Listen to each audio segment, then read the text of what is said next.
नमस्कार, बहुत स्वागत है आपका। टीवी 100 देख रहे हैं आप, आपके साथ मैं हूं स्वीटी दीक्षित। और भारत को दहलाने की एक ऐसी कथित साजिश जिसका ब्लूप्रिंट हजारों किलोमीटर दूर पाकिस्तान के कराची में तैयार होने का दावा किया जा रहा है। एक ऐसा नेटवर्क जिसके तार आतंकवाद, अंडरवर्ल्ड, विदेशी हैंडलर्स और भारत के भीतर मौजूद मॉड्यूल से जुड़े होने की बात जांच एजेंसियां कह रही है। और एक ऐसा खुलासा जिसने सुरक्षा एजेंसियों को भी अलर्ट मोड पर ला दिया है।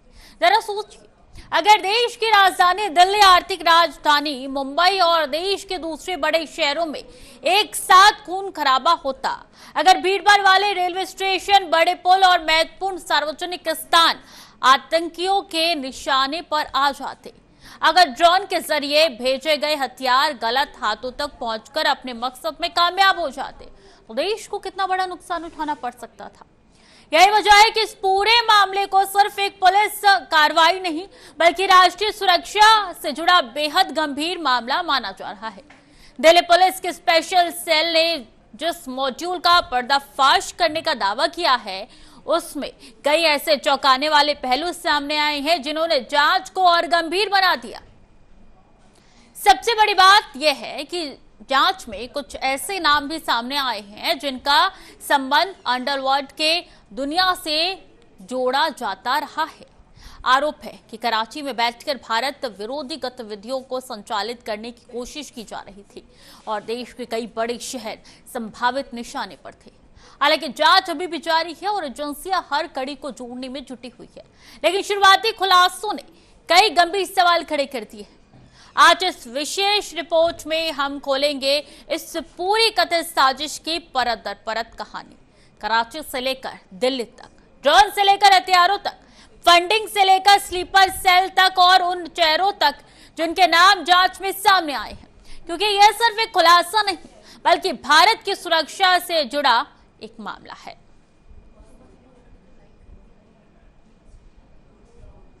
तो चलिए शुरुआत करते हैं, जहां किसी भी बड़े आतंकी नेटवर्क की शुरुआत बंदूक या बम से नहीं होती। उसकी शुरुआत होती है एक योजना से, एक ऐसे ब्लूप्रिंट से जिसे बेहद गोपनीय तरीके से तैयार किया जाता रहा है, जिसमें टारगेट तय किए जाते हैं, लोगों को जोड़ा जाता है, पैसे का इंतजाम किया जाता है और फिर सही समय का इंतजार किया जाता है।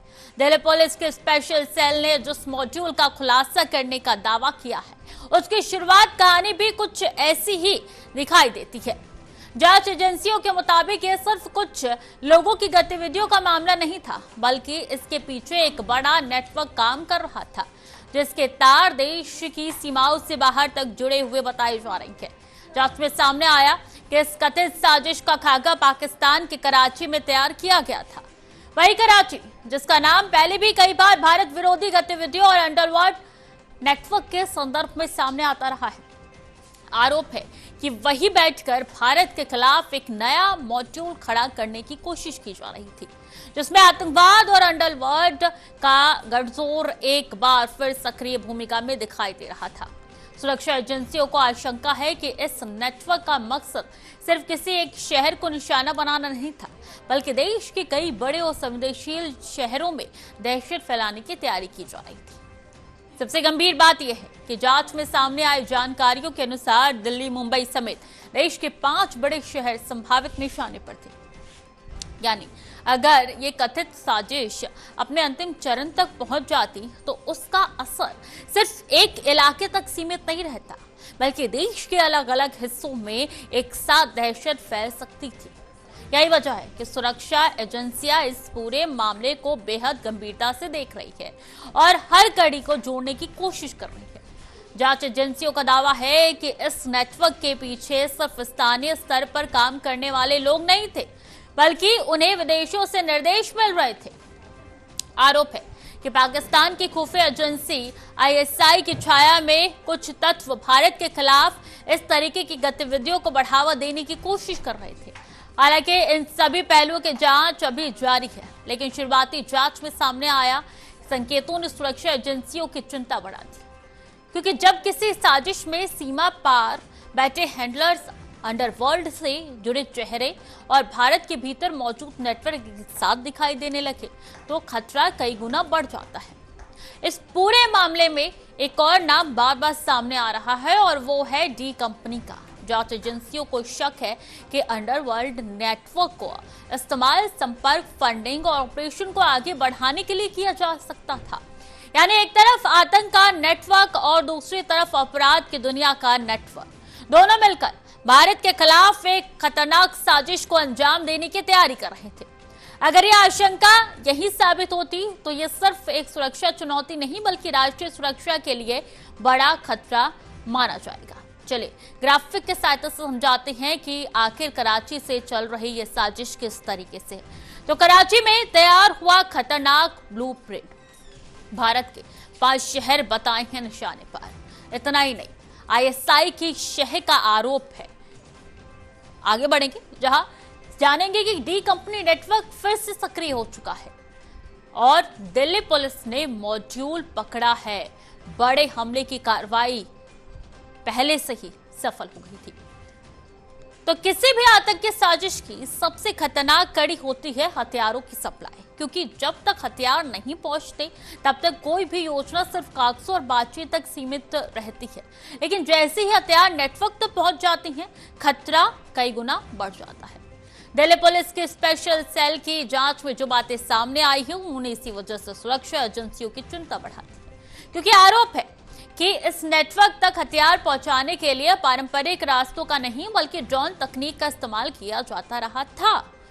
जांच एजेंसियों के मुताबिक पाकिस्तान से ड्रोन के जरिए हथियार और विस्फोटक सामग्री भारत तक पहुंच गई। अगर ये दावा पूरी तरीके से जांच में साबित होता है तो ये सिर्फ हथियारों की तस्करी का मामला नहीं था, बल्कि ये पूरे दिखाता है ये मामला कि किस तरीके से आधुनिक तकनीक का इस्तेमाल करके सीमा पार बैठे लोग भारत के भीतर अपने नेटवर्क को मजबूत करने की कोशिश कर रहे थे। ड्रोन के जरिए हथियार भेजने का मतलब है पारंपरिक निगरानी व्यवस्था को चकमा देने की कोशिश की जा रही थी, ताकि बिना किसी बड़े मूवमेंट के हथियार सीधे उन लोगों तक पहुंच जाए जिन्हें किसी बड़ी साजिश के लिए इस्तेमाल किया जाना था। सबसे चौंकाने वाली बात यह है कि गिरफ्तार आरोपियों के पास से जो सामान बरामद किया गया है उसने जांच को और गंभीर बना दिया। पुलिस के मुताबिक 4 हैंड ग्रेनेड बरामद किए गए हैं। इसके अलावा 2 ग्लॉक कॉपी पिस्तौल और 25 जिंदा कारतूस भी मिले हैं। अब जरा सोचिए, अगर ये हथियार किसी भीड़भाड़ वाले इलाके में इस्तेमाल होते और ये ग्रेनेड किसी सार्वजनिक स्थान पर फेंके जाते, तो अगर इन पिस्तौलों का इस्तेमाल किसी बड़े हमले में किया जाता तो कितनी बड़ी जनहानि हो सकती थी। यही वजह है कि सुरक्षा एजेंसियां इस बरामदगी को बेहतर और बेहद महत्वपूर्ण मान रही हैं। लेकिन कहानी सिर्फ हथियारों की बरामदगी तक सीमित नहीं है। जांच में एक ऐसा पहलू भी सामने आया है जिसने इस पूरे मामले को अंतर्राष्ट्रीय आयाम दे दिया है। बताया जा रहा है कि बरामद कारतूसों पर मेड इन पाकिस्तान और पीओएफ यानी कि पाकिस्तान ऑर्डिनेंस फैक्ट्री की मार्किंग मिली है। जांच एजेंसियां अब इस बात की पड़ताल कर रही है कि ये कारतूस किस रास्ते से भारत पहुंचे, इनके पीछे कौन लोग थे और क्या इनका संबंध किसी बड़े नेटवर्क से है। क्योंकि किसी भी हथियार या कारतूस पर मौजूद मार्किंग का सिर्फ एक निशाना नहीं होती, बल्कि वो उसकी पूरी यात्रा का सुराग बन जाती है। चलिए समझते हैं ग्राफिक के माध्यम से कि ड्रोन से आई है क्या हथियार। सबसे बड़ा सवाल ये है।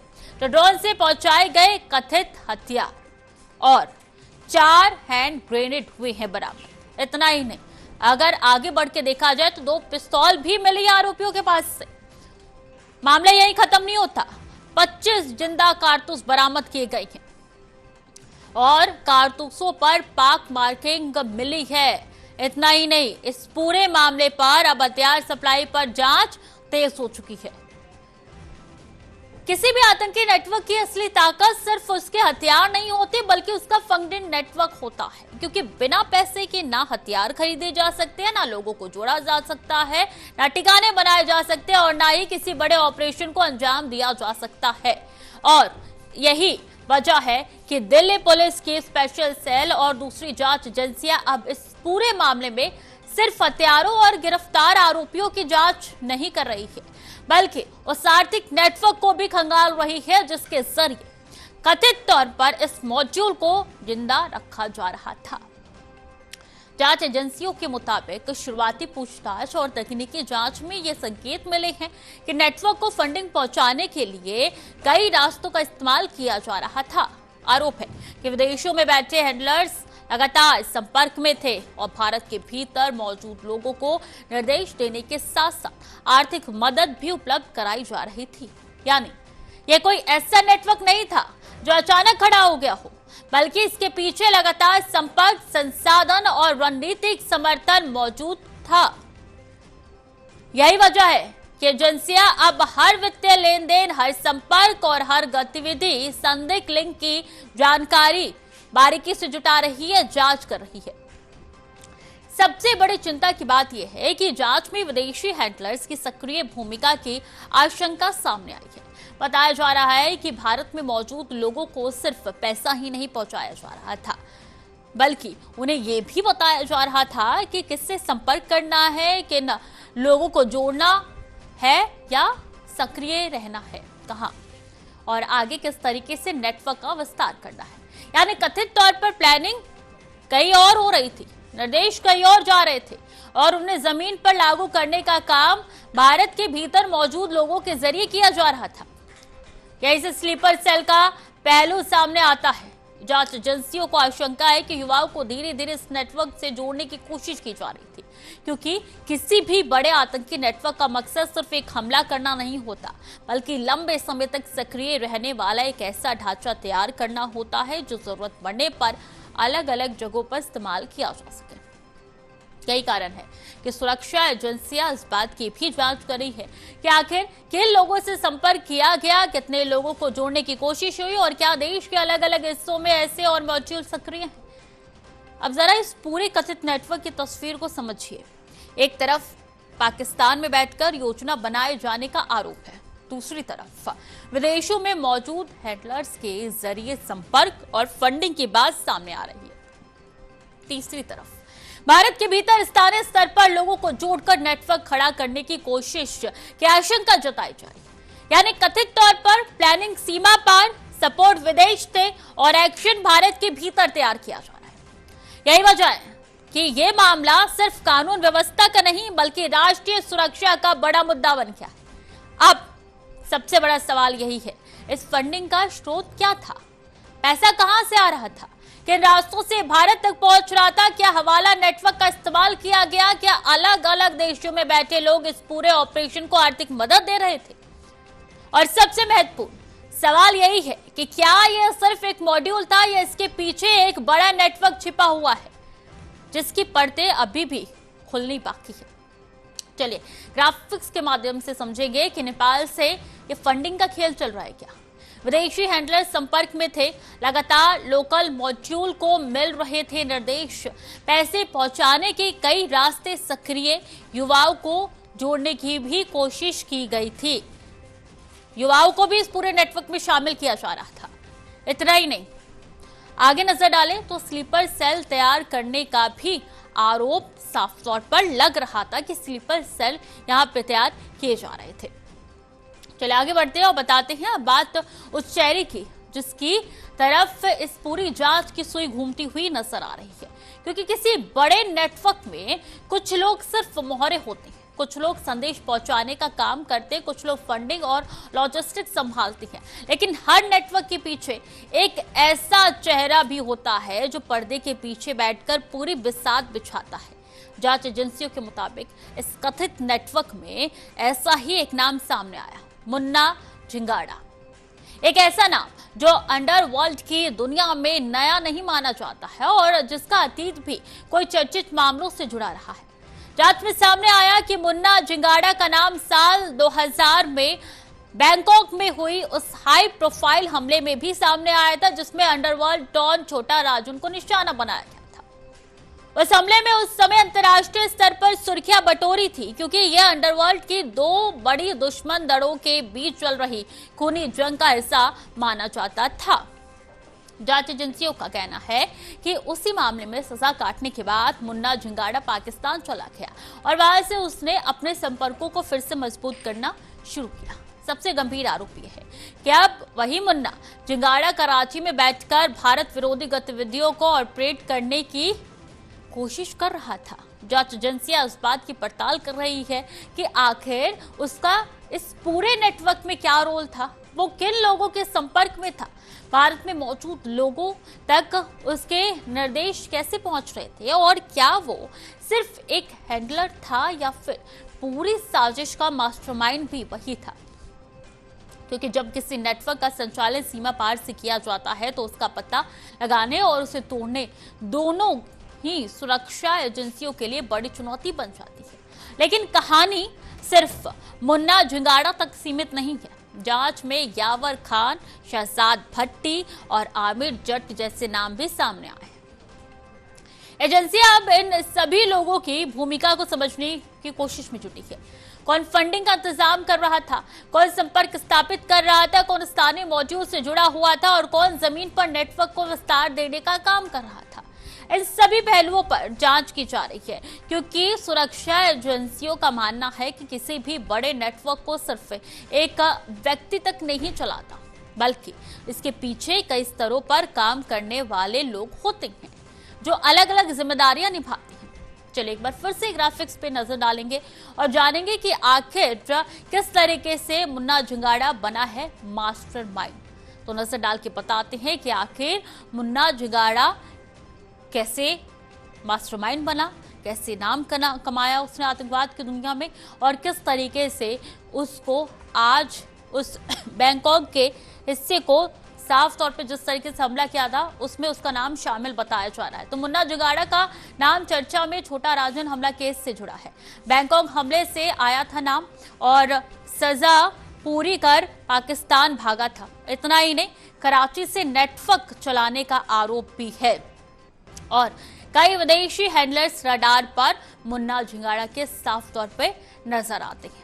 आगे बढ़ते जहां ये बताया जा रहा है कि गिरफ्तार आरोपियों के पास से कुछ ऐसे वीडियो बरामद हुए हैं जिनमें दिल्ली और मुंबई की कई महत्वपूर्ण स्थान दिखाई दे रही हैं। जांच एजेंसियां इस वीडियो की बारीकी से जांच कर रही है और ये समझने की कोशिश कर रही है कि इन्हें किस मकसद से बनाया गया था, क्योंकि किसी भी संवेदनशील स्थान का वीडियो सिर्फ एक वीडियो नहीं होता, बल्कि वो संभावित टारगेट की पूरी जानकारी जुटाने का माध्यम भी बन सकता है। यही वजह है कि इन वीडियो को जांच का एक बेहद अहम हिस्सा माना जा रहा है। जांच में सामने आया है कि मुंबई के दादर रेलवे स्टेशन से जुड़े वीडियो भी एजेंसियों के हाथ लगे हैं। अब जरा सोचिए, दादर जैसा स्टेशन जहां हर दिन लाखों लोग आते जाते हैं, जहां हर समय भारी भीड़ रहती है, जहां कुछ ही मिनटों में हजारों लोग प्लेटफॉर्म पर मौजूद हो सकते हैं। अगर ऐसा कोई स्थान किसी आतंकी साजिश का हिस्सा बन जाए तो उसके परिणाम कितना भयावह हो सकता है। यही कारण है कि एजेंसियां ये पता लगाने की कोशिश कर रही हैं कि आखिर इन स्थानों को रिकॉर्ड करने के पीछे असली मकसद क्या था। सिर्फ रेलवे स्टेशन ही नहीं, बल्कि कुछ बड़े पुलों और अन्य महत्वपूर्ण स्थानों की तस्वीरें और वीडियो भी जांच के दायरे में बताए जा रहे हैं। सुरक्षा एजेंसियों का मानना है कि किसी भी बड़े ऑपरेशन से पहले संभावित टारगेट्स की रेकी करना आतंकी मॉड्यूल की सामान्य रणनीति का हिस्सा होता है। इसलिए अब यह देखा जा रहा है कि जिन जगहों की वीडियो रिकॉर्डिंग की गई, क्या वो वास्तव में संभावित निशाने पे थे या फिर इसके पीछे कोई और मकसद था। यही वो पहलू है जिसने इस पूरे मामले को और अधिक संवेदनशील बना दिया है। सबसे बड़ा सवाल यह है कि अगर ये वीडियो सिर्फ सामान्य रिकॉर्डिंग नहीं थी तो फिर इन्हें किसे भेजा जाना था। क्या विदेश में बैठे हैंडलर्स तक ये जानकारी पहुंचाई जा रही थी? क्या इन स्थानों का चयन पहले से किया जा चुका था? क्या किसी खास तारीख या मौके का इंतजार किया जा रहा था?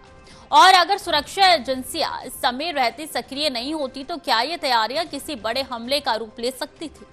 यही वो सवाल है जिनके जवाब अब जांच एजेंसियां तलाश रही है। चलिए नजर डालते हैं ग्राफिक्स पे और जानते हैं कि रेलवे स्टेशन ब्रिज निशाने पर था क्या। जी हाँ, रेकी की वीडियो जांच में मिली है और यही कारण है कि मुख्य बिंदु यही कहा जा रहा है कि रेलवे स्टेशन मुख्य निशाना था। अब दिल्ली के अहम ठिकाने चिन्हित हो चुके हैं क्या? सिर्फ दिल्ली नहीं, और भी मेट्रो सिटीज है, मुंबई के स्थानों की भी रेकी की जा रही है। और इतना ही नहीं, बात आगे बढ़ाते हैं और जानते हैं कि दादर स्टेशन की जो वीडियो दिखाई दी है, क्या उसमें भी बड़ी चीज निकल के सामने आ रही है। इतना ही नहीं, अगर मेट्रो सिटीज की बात की जाए तो वहां पे लगातार रेकी की जा रही, बड़े पुल भी निशाने पर थे। कई बड़े पुल थे जो निशाने पर थे। मुंबई में भी रेकी हुई है और दादर स्टेशन वीडियो में भी साफ तौर पे दिखाई दिया है, क्योंकि वहां पे बहुत ज्यादा भीड़ होती है। तो क्या निशाने पे वो भी था? और बड़े पुल पे भी लगातार नजर बनाई जा रही थी। हमले से पहले तैयारी के भी संकेत दिए गए थे। देखिए मामला कितना ज्यादा गहराता हुआ नजर आ रहा है। किसी भी बड़ी साजिश का पर्दाफाश तभी संभव हो पाता है जब सुरक्षा एजेंसियां समय रहते उसकी परतों तक पहुंच पाती है, क्योंकि अगर नेटवर्क को थोड़ा और समय मिल जाए, अगर उसके सदस्य भूमिगत हो जाए, अगर हथियार और फंडिंग का चैनल और मजबूत हो जाए, अगर स्लीपर सेल पूरी तरीके से सक्रिय हो जाए, तो फिर खतरा कई गुना बढ़ सकता है।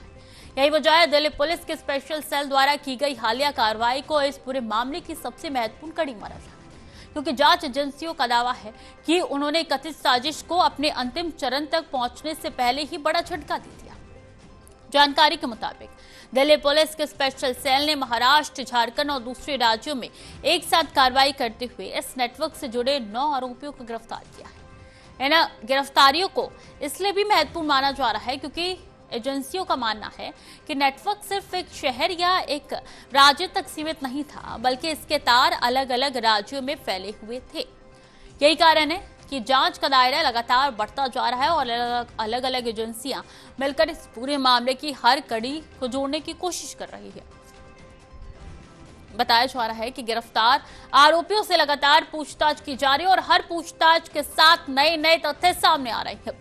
एजेंसियां ये समझने की कोशिश कर रही है कि आखिर नेटवर्क की संरचना कैसी थी, कौन किसके संपर्क में था, किसे क्या जिम्मेदारी दी गई थी और किस तरीके से ये नेटवर्क सक्रिय हो चुका था। क्योंकि किसी भी आतंकी या आपराधिक मॉड्यूल को पूरी तरीके से खत्म करने के लिए सिर्फ उसके सदस्यों को पकड़ना काफी नहीं होता, बल्कि उसके पूरे ढांचे को समझना भी जरूरी होता है। इस समय जांच एजेंसियों का सबसे बड़ा फोकस 3 अहम बिंदुओं पर है। पहला, फंडिंग का स्रोत क्या था और पैसा किन रास्तों से पहुंचता था। दूसरा, विदेशों में बैठे हैंडलर्स की भूमिका क्या थी और भारत में मौजूद लोगों से उनका संपर्क किस तरीके से बना हुआ था। तीसरा, कि संभावित टारगेट कौन से थे जिन्हें निशाना बनाया जा रहा था, क्योंकि जब तक इन तीनों सवालों के जवाब नहीं मिलते तब तक तस्वीर पूरी तरीके से साफ नहीं हो सकती। यह भी संभव है कि गिरफ्तार किए गए आरोपी इस नेटवर्क की पूरी तरीके से कहानी का सिर्फ हिस्सा हो। जांच एजेंसियां इस संभावना को भी खारिज नहीं कर रही है। इसके पीछे और भी लोग सक्रिय हो सकते हैं, कुछ ऐसे लोग जो भी सामने नहीं आए हैं, कुछ ऐसे संपर्क जो जांच के दायरे में, और कुछ ऐसे लिंक जो विदेशों तक जाते हैं। यही वजह है कि एजेंसियां डिजिटल डेटा, मोबाइल रिकॉर्ड्स, वित्तीय लेनदेन और अंतर्राष्ट्रीय संपर्कों की भी बारीकी से जांच कर रही है। ग्राफिक्स पे नजर फिर डालते हैं और जानते हैं कितनी गिरफ्तारी हुई है और कितना बड़ा खतरा टला है। जानते हैं और समझते हैं कि आखिर ये पूरा नेटवर्क किस तरीके से काम कर रहा है। 9 गिरफ्तारियां, बड़ा खतरा टला है और कई राज्यों में हुई है कार्रवाई। दिल्ली पुलिस की बड़ी सफलता यहाँ पे साफ तौर पे देखने को मिल रही है। 9 आरोपी गिरफ्तार किए गए हैं। पूछताछ में कई खुलासे किए जा रहे हैं। इतना ही नहीं, इस पूछताछ के बाद विदेशी कनेक्शन की जांच अब तेज हो चुकी है कि किस तरीके से विदेशी कनेक्शन इसमें जुड़ा हुआ है। पूरे नेटवर्क की पड़ताल जारी है। अब इस पूरी कहानी का सबसे महत्वपूर्ण हिस्सा, क्योंकि गिरफ्तारियां हो चुकी है, हथियार बरामद हो चुके हैं, रेकी वीडियो जांच के दायरे में है, फंडिंग नेटवर्क की जांच जारी है और विदेशी कनेक्शन को भी लेकर एजेंसियां लगातार काम कर रही हैं। लेकिन इन सबके बीच कुछ ऐसे सवाल हैं जिनका जवाब सिर्फ इस केस के लिए नहीं बल्कि देश की सुरक्षा के लिए बेहद जरूरी है। क्योंकि जब किसी जांच में पाकिस्तान कराची विदेशी हैंडलर्स ड्रोन के जरिए हथियारों की सप्लाई, स्लीपर सेल और अंडर वर्ल्ड नेटवर्क जैसी कड़ियां एक साथ सामने आने लगी तो मामला सिर्फ एक आपराधिक केस नहीं रह जाता, बल्कि राष्ट्रीय सुरक्षा का विषय बन जाता है। सबसे बड़ा सवाल यही है, क्या पाकिस्तान की धरती का इस्तेमाल एक बार फिर भारत विरोधी गतिविधियों के लिए किया जाता रहा है? क्या भारत के खिलाफ इस नेटवर्क तैयार करने की कोशिशें अभी भी जारी हैं? क्योंकि पिछले कई दशकों में भारत ने आतंकवाद के खिलाफ लंबी लड़ाई लड़ी है। देश ने कई बड़े आतंकी हमले देखे हैं, हजारों निर्दोष लोगों ने अपनी जान गंवाई और सुरक्षा एजेंसियों ने लगातार ऐसे नेटवर्क को तोड़ने का काम किया है। लेकिन जब भी किसी नई जांच में सीमा पार से जुड़े तार सामने आते हैं तब ये चिंता फिर गहरा जाती है कि आखिर ये कोशिशें रुक क्यों नहीं रही है? दूसरा बड़ा सवाल, अंडरवर्ल्ड और आतंकवाद के कथित गठजोड़ को लेकर जांच एजेंसियां जिस तरीके से कुछ पुराने अपराधियों और विदेशी हैंडलर्स के नामों की जांच कर रही है, उससे यह आशंका पैदा होती है कि क्या एक बार फिर वही पुराना मॉडल सक्रिय करने की कोशिश हो रही थी, जिसमें अपराध जगत का नेटवर्क, संपर्क, लॉजिस्टिक्स और फंडिंग का काम संभलता है और आतंकी तत्व उसका इस्तेमाल अपने मकसद के लिए करता है। अगर ऐसा हो तो ये सुरक्षा एजेंसियों के लिए एक बड़ी चुनौती है, क्योंकि ऐसे नेटवर्क कई देशों में फैले होते हैं और उनकी परतें बहुत गहरी होती हैं। तीसरा और सबसे अहम सवाल है कि क्या ये पूरी कहानी सिर्फ यहीं तक सीमित या इसके पीछे कोई बड़ा नेटवर्क छिपा हुआ है? क्या गिरफ्तार किए गए लोग अंतिम कड़ी में है या फिर उनके पीछे कुछ और चेहरे मौजूद हैं? क्या कुछ ऐसे स्लीपर सेल भी हो सकते हैं जो अभी तक एजेंसियों की नजर में नहीं आए हैं? और क्या ये नेटवर्क देश के दूसरे हिस्सों में भी अपनी जड़ें फैलाने की कोशिश कर रहा है? यही कारण है कि जांच एजेंसियां किसी भी संभावना को नजरअंदाज नहीं कर रही और हर सुराग को गंभीरता से ले रही है। हालांकि इस पूरे मामले में एक बात तो साफ दिखाई दे रही है और वो ये है कि सुरक्षा एजेंसियों ने समय रहते कार्रवाई की। अगर जांच एजेंसियों का दावा यही साबित होता है तो यह सिर्फ लोगों की गिरफ्तारी नहीं बल्कि संभावित बड़े खतरे को टालने की कहानी है, क्योंकि किसी भी हमले को होने के बाद सुलझाना एक बात है, लेकिन उसे होने से पहले रोक देना उससे कई ज्यादा बड़ा बात है। और चलिए अब इस पूरे मामले पर नजर डालते हैं और जानते हैं ग्राफिक्स के माध्यम से कि ISID कंपनी गठजोड़ है। देखिए, आतंक अंडरवर्ल्ड कनेक्शन की जांच और कराची से ऑपरेशन का आरोप है। भारत विरोधी नेटवर्क पर शिकंजा कसा गया है। विदेशी हैंडलर्स पर एजेंसियों की नजर बनी हुई है। इतना ही नहीं, अगर बात की जाए तो ये पूरे के पूरे बड़े षड्यंत्र की आशंका गहराई जा रही है। समय रहते खतरा टालने का दावा किया जा रहा है। अब इस पूरे मामले ने एक बार फिर से ये दिखा दिया है कि भारत के खिलाफ साजिशें सिर्फ सीमा पर नहीं बल्कि पर्दे के पीछे बैठकर भी रची जाती है। जांच एजेंसियों के मुताबिक कराची से कथित प्लानिंग ड्रोन के जरिए हथियारों की सप्लाई, विदेशी हैंडलर्स का संपर्क, फंडिंग नेटवर्क और भारत में मॉड्यूल तैयार करने की कोशिश भी कई गंभीर पहलू इस केस में सामने आए हैं।